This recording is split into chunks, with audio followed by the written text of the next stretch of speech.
फायजा तो इस शादी के लिए बिल्कुल तैयार नहीं है। अब मैं क्या करूं राबिया? मान जाएगी, लेकिन आपको थोड़ा दबाव डालना पड़ेगा उस पर सुफियान। बल्कि मैं तो कहती हूँ कि आज ही हफीज को बुला कर ना सादगी से निकाह करवा देते हैं। निकाह में देर कैसी, वैसे भी शादी तो करनी है आज या कल, तो फिर क्यों ना आज ही सादगी से निकाह कर दें। तेरा हफीज क्या सोचेगा कि हम इतनी जल्दी शादी क्यों कर रहे हैं? अरे वो क्यों कुछ सोचेगा, उसे कोई एतराज नहीं होगा। वो तो खुद जल्द से जल्द शादी चाहता है। और वैसे भी फायजा के इरादे मुझे कुछ ठीक नहीं लग रहे। इससे पहले कि वो अपने आशिक के साथ भाग जाए, इज्जत बचानी है तो निकाह कर दें। लेकिन इतनी जल्दबाजी मुझे कुछ ठीक नहीं लग रही राबिया। क्या आप फायजा की शादी हफीज से नहीं करना चाहते? मैंने ऐसे कब कहा? अगर ऐसा नहीं है तो फिर हम शादी आज करें या कल, उससे क्या फर्क पड़ता है? जल्द से जल्द शादी करें उसकी, ताकि फर्ज से सुबकदोश हो आप भी। कह दूं फिर आज है, आज निकाह करने वो।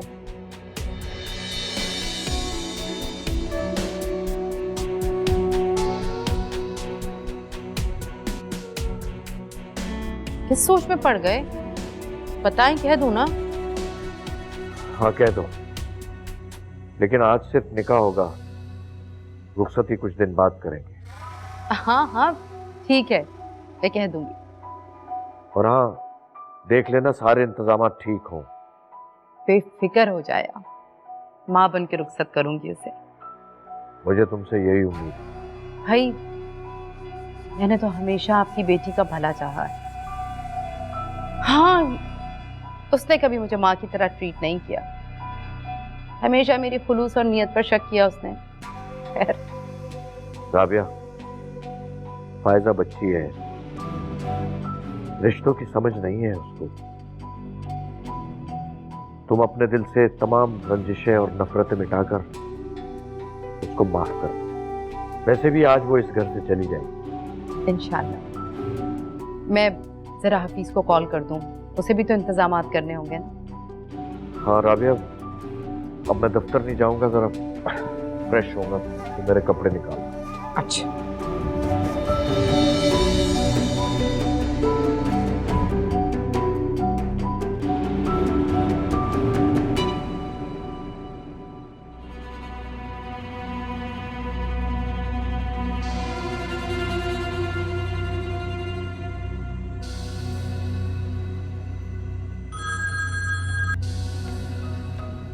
हेलो, मैंने सोचा आज तो बहुत खुश होंगे मौसूफ, क्यों ना तुम्हारी खुशी को दोबाला कर दूं।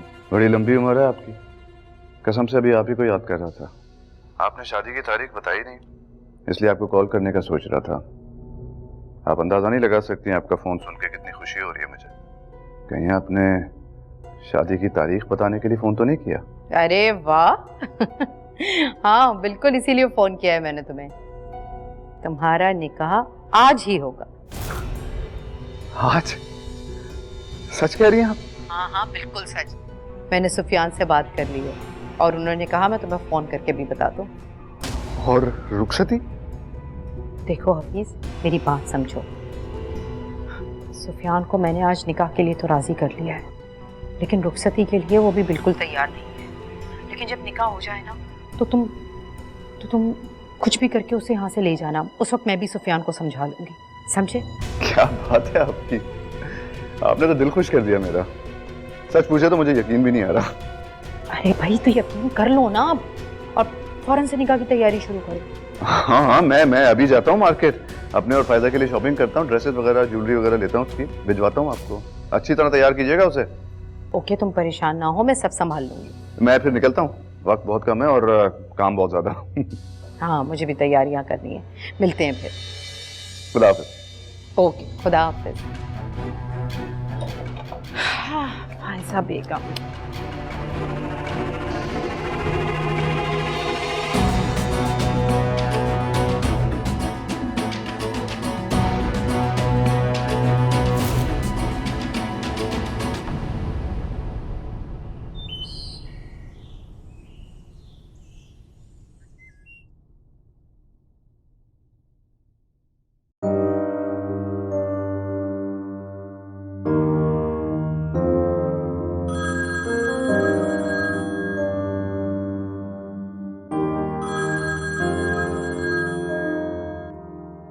हेलो, मैं किरण बात कर रही हूँ, फायजा की रूममेट।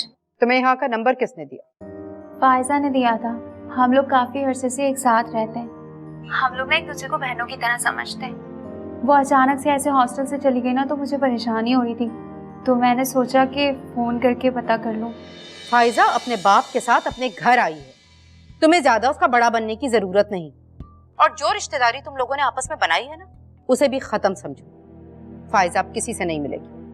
प्लीज ऐसा मत कहें, मेरी एक बार उससे बात करवा दे, मुझे तसल्ली हो जाएगी। ज्यादा उसका सगा बनने की जरूरत नहीं। तुम्हें एक दफा कह दिया ना कि उससे बात नहीं हो सकती, तो इसका मतलब नहीं हो सकती।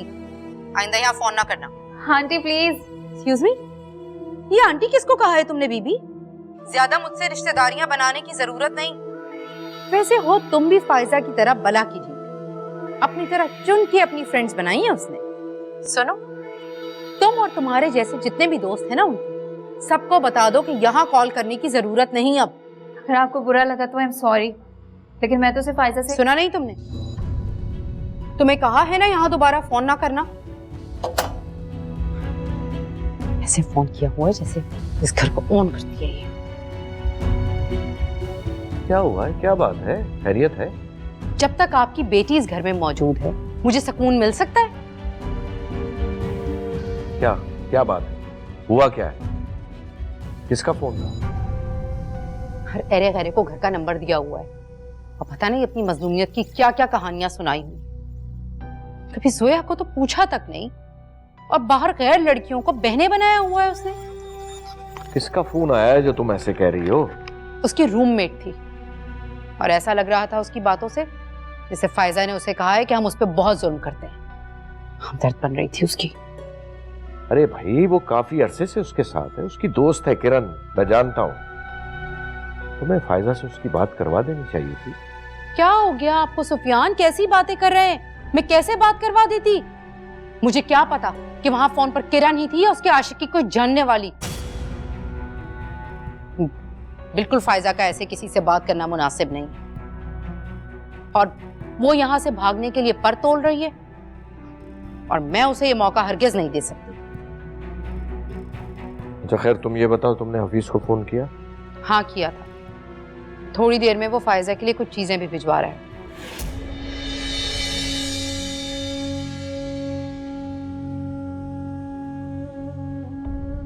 अब क्या हुआ? कुछ नहीं। देखिए सुफियान, आप कमजोर ना पड़िएगा। हम जो कुछ भी कर रहे हैं आखिर फायजा की बेहतरी के लिए कर रहे हैं ना। बच्चों को अपने नफा नुकसान का पता नहीं होता। ऐसे मौके पर माँ बाप को ही समझदारी से काम लेना पड़ता है। बेवकूफ है वो तो, हफीज जैसे शख्स को इनकार करके अपना नुकसान कर रही है। देखें, अगर हमने उसको शादी के लिए राजी ना किया ना, तो वो सारी जिंदगी पछताएगी।